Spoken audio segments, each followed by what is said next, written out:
বাংলাদেশ জাতীয়তাবাদী ছাত্রদল সারা বাংলাদেশে পবিত্র মাহে রমজান উপলক্ষে হিফজুল কোরআন প্রতিযোগিতার আয়োজন করেছে। জাতীয়তাবাদী ছাত্রদলের কেন্দ্রের এই উদ্যোগকে আমি স্বাগতম জানাই। পবিত্র মাহে রমজানের এই মহিমান্বিত সময়ে জাতীয়তাবাদী ছাত্রদল পূর্বের ন্যায় দেশনেত্রী বেগম খালেদা জিয়ার ইসলামী মূল্যবোধ, জনাব তারেক রহমান সাহেবের ইসলামী মূল্যবোধকে ধারণ করে রমজানের এই ভাবগাম্ভীর্যপূর্ণ সময়টাতে পবিত্র কোরআন শরীফের প্রতি সম্মান জানিয়ে এবং কোরআনকে ধারণ করার নিমিত্তে এই ছাত্রদলের এই উদ্যোগকে আমি অবশ্যই সাধুবাদ জানাই এবং এটা একটি ভূয়সী প্রশংসার দাবিদার। বাংলাদেশে আওয়ামী লীগ সরকার ক্ষমতায় থাকতে ছাত্রলীগ সারা বাংলাদেশে সন্ত্রাসী কর্মকাণ্ড করেছে। ছাত্রলীগের অত্যাচারে এদেশে কোনো জাতীয়তাবাদী ছাত্রদল তো দূরের কথা, বাংলাদেশের কোনো ছাত্র সংগঠন তারা তাদের সঠিক কার্যক্রম পরিচালনা করতে পারেনি। বিশেষ করে ধর্মীয় উৎসবগুলো, ধর্মীয় কর্মকাণ্ডগুলোর উপরে সবসময় আলাদাভাবে নজরদারিতে রাখত সেই ছাত্রলীগ। কিন্তু আজকের বাংলাদেশ থেকে আওয়ামী লীগ হারিয়ে গিয়েছে, ছাত্রলীগ হারিয়ে গিয়েছে, ওদের সকল ষড়যন্ত্র আজকের ধূলিসাৎ হয়ে গিয়েছে।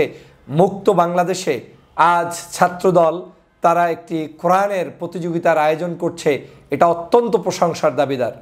ছাত্রদলের এই উদ্যোগ অবশ্যই আমি বিশ্বাস করি যেমনিভাবে বাংলাদেশ জাতীয়তাবাদী দল জাতীয়তাবাদী মূল্যবোধে বিশ্বাসী, পাশাপাশি ধর্মীয় মূল্যবোধ ইসলামী মূল্যবোধে বিশ্বাসী নামেও পরিচিত জাতীয়তাবাদী দল, আজকের সেটারই প্রমাণ রেখেছে ছাত্রদল, যে ছাত্রদল এই জাতীয়তাবাদী মূল্যবোধের পাশাপাশি ধর্মীয় ও ইসলামী মূল্যবোধে উজ্জীবিত হয়ে এ ধরনের আয়োজন করেছেন।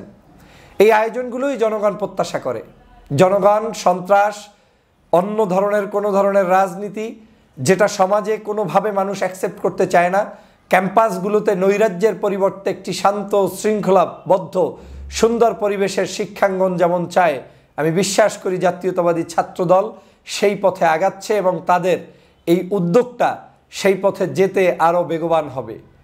আজকে রমজান মাস, এই রমজানের মধ্যে আমরা কি করতে পারি? আমরা ছাত্রদের হৃদয়ে ঢোকার জন্য, বিশেষ করে ধর্মীয় মূল্যবোধকে সমস্ত বাংলাদেশের তন্দ্রে তন্দ্রে পৌঁছে দেওয়ার জন্য আমরা এ ধরনের কোরআন প্রতিযোগিতা, হামনাত প্রতিযোগিতার আয়োজন করা, এটা অত্যন্ত প্রশংসনীয় কাজ।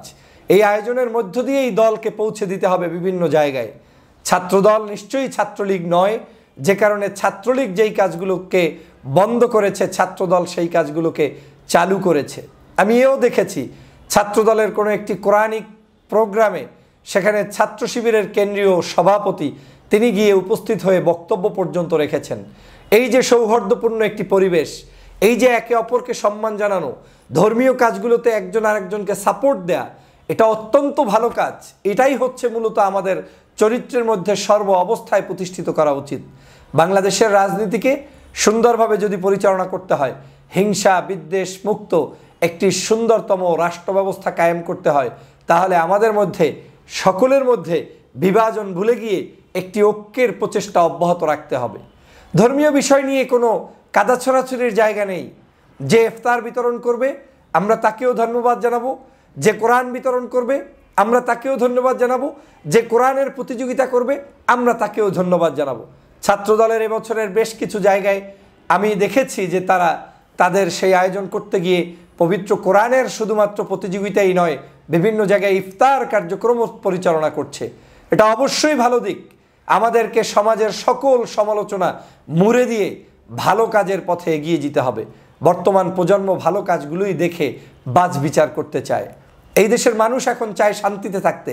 এদেশের মানুষ চায় আপনার কাজ যেটা, সেই কাজটা কতটুকু সমাজের কাছে গ্রহণযোগ্য, সেরকম কাজ আপনি উপস্থাপন করতে পারেন কিনা সেটা দেখতে চায়। রমজান মাসে আপনি চুপ করে বসে থাকতেন, কিন্তু আপনার মধ্যে কোনো ক্রিয়েটিভিটি থাকতো না, আপনি ভালো কিছু উপহার দিতে পারতেন না, জনগণের কাছে আপনার এই সংগঠনের কোনো মূল্য থাকতো না। আমি সে কারণে বলছি, এই দল শহীদ রাষ্ট্রপতি জিয়াউর রহমানের প্রতিষ্ঠিত দল, তার একটি আদর্শ ছিল, সেটা হচ্ছে বাংলাদেশের জাতীয়তাবাদের পাশাপাশি ধর্মীয় ইসলামী মূল্যবোধ। এই মূল্যবোধটাকে জাগ্রত করে বাঁচিয়ে রাখতে হলে খালেদা জিয়ার মতো করে আপনাদেরকেও এগিয়ে যেতে হবে। দল আমাদের ভিন্ন থাকতে পারে, মত আমাদের ভিন্ন থাকতে পারে, আদর্শ আমাদের ভিন্ন থাকতে পারে, কিন্তু যখনই কোনো ধর্মীয় বিষয় সামনে আসবে আমরা সেটাকে যে যত বেশি উপরে তুলে রাখতে পারবো তত বেশি আরও সম্মানিত আমরা হতে পারবো। এটাই হচ্ছে আমার আজকের আলোচনার মূল প্রতিপাদ্য বিষয়। আমি ছাত্র দলের এই আয়োজনকে অবশ্যই সাধুবাদ জানাই, ধন্যবাদ জানাই। আগামী দিনেও ছাত্রদল এ ধরনের সুন্দর সুন্দর আয়োজন করে ছাত্র জনতার হৃদয়ে স্থান অর্জন করবে, ক্যাম্পাসগুলোকে নৈরাজ্যমুক্ত একটি সুন্দর ক্যাম্পাস উপহার দিবে, শিক্ষাঙ্গনগুলোতে সন্ত্রাস চাঁদাবাজ মুক্ত দুর্নীতিমুক্ত একটি শিক্ষাঙ্গন উপহার দিতে তারা বলিষ্ঠ ভূমিকা পালন করবে। জুলাই বিপ্লবের চেতনায় উজ্জীবিত হয়ে সারা বাংলাদেশের মানুষ যেভাবে একটি আগামীর রাষ্ট্র ব্যবস্থা চায় সেরকম একটি রাষ্ট্র ব্যবস্থা উপহার দিতে জাতীয়তাবাদী ছাত্রদল ভূমিকা পালন করবে। এ বাংলাদেশের 24-এর গণ অভ্যুত্থান কারো একার দাবি করা কোনো স্বাধীনতা নয়। এই 24-এর গণ অভ্যুত্থান অর্জনের জন্য বাংলাদেশের আমরা দেখেছি সকল দল মত নির্বিশেষে, জাতি ধর্ম বর্ণ নির্বিশেষে সবাই মিলে ঐক্যবদ্ধভাবে কাজ করেছে, সংগ্রামে অংশগ্রহণ করেছে। অতএব আমাদের ভয়ের কিছু নেই। পথ সামনে, এই কঠিন পথকে অতিক্রম করার জন্য ইন্টেলেকচুয়াল পদ্ধতিতে বুদ্ধিভিত্তিক সকল কার্যক্রমে আপনাকে এগিয়ে যেতে হবে। যদি সেটা করতে পারেন আপনার মতের ভিন্ন মানুষটাও আপনাকে দেখবেন সম্মানে ভূষিত করবে। সেটাই হচ্ছে জাতির প্রত্যাশা। প্রিয় দেশবাসীকে অনুরোধ করব, জাতীয়তাবাদী ছাত্র দলের এই সুন্দর উদ্যোগের পাশে আপনারাও অংশগ্রহণ করুন। যখন যেখানে সুযোগ পাবেন, আমি এও শুনেছি যে এটার ক্লোজিং সেরেমনিটা হয়তো 18 তারিখের দিকে বা 25 রমজানের কাছাকাছি যে কোনো সময় হতে পারে। যখনই অনুষ্ঠিত হবে তখন সেখান থেকে আমরা বাছাইকৃত কিছু হাফেজদেরকে পাবো, কারিদেরকে পাবো। আমি অগ্রিম তাদের প্রতি শুভকামনা রাখছি।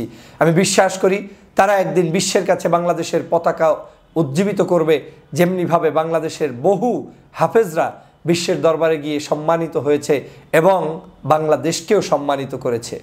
আমি ছাত্রদলের এই আয়োজনের রমজানব্যাপী এই কার্যক্রমে সবাইকে সহযোগিতার যেমন আহ্বান জানাই, পাশাপাশি আমি ছাত্রদলকে অনুরোধ করব আপনাদের মাধ্যমে ঈদ, কোরবানি, ধর্মীয় বিভিন্ন উৎসব, শবে বরাত যা কিছু আছে বাংলাদেশের এই সকল ধর্মীয় সংস্কৃতিকে লালন করার জন্য আপনারা সউদ্যোগী ভূমিকা পালন করবেন এবং এই উদ্যোগগুলোতে কেউ কারো সাথে প্রতিযোগিতা চলবে, কিন্তু কোনো হিংসা নয়, বিদ্বেষ নয়, কারোর সাথে কারো প্রতি কোনো বিরূপ প্রতিক্রিয়া নয়, বরং আমি আমার কাজ দেখিয়ে কাজের মাধ্যমে জাতির কাছে শ্রেষ্ঠ সন্তান হিসেবে নিজেকে প্রতিষ্ঠিত করব এবং সগৌরবে নিজেও এই পৃথিবীতে বেঁচে থাকব। আমার বিশ্বাস কোরআনের সাথে যারা চলেছে, কোরআনের যারা সম্মান করেছে তারা কখনোই অপদস্থ হয়নি, অপমানিত হয়নি, বরং কোরআন মানুষকে সম্মানিত করেছে। জাতীয়তাবাদী ছাত্রদল কোরআনের এই আয়োজন করে আমার বিশ্বাস ছাত্রদলের সম্মান আরও শত হাজার গুণ বৃদ্ধি পেয়েছে। এই অবস্থান অব্যাহত থাকুক। আল্লাহ আমাদেরকে সেই তৌফিক দান করুক। আমিন। আসসালামু আলাইকুম ওয়া রাহমাতুল্লাহি ওয়া বারাকাতুহু।